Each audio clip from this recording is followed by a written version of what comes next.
First 1 cup cabbage, తగినంత కారము,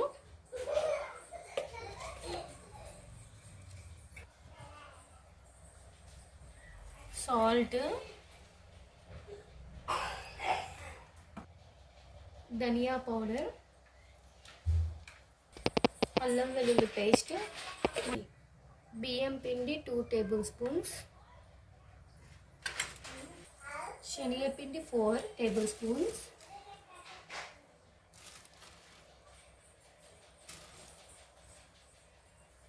ఒకసారి దీన్ని మొత్తం కలుపుకోవాలి. ఇందులో వాటర్ పోస్తూ పకోడీ పిండిలాగా దీన్ని కలుపుకోవాలి. పకోడీ పిండిలాగా ఇలా కలుపుకోవాలి.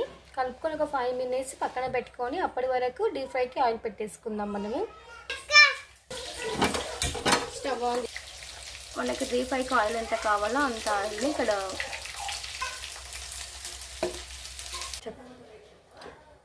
ఇప్పుడు మనం ఆయిల్ హీట్ అయింది కదా, పకోడీలాగా వేసేద్దాం.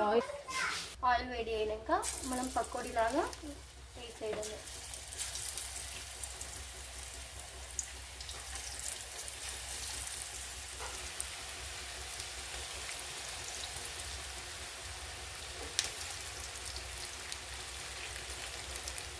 దీని ఆయిల్లో బాగా ఫ్రై చేసుకోవాలి.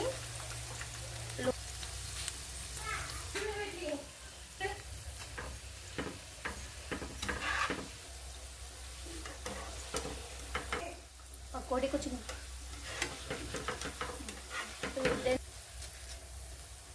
గోల్డెన్ బ్రౌన్ కలర్ వచ్చాక మనం ప్లేట్లోకి తీసుకోవాలి.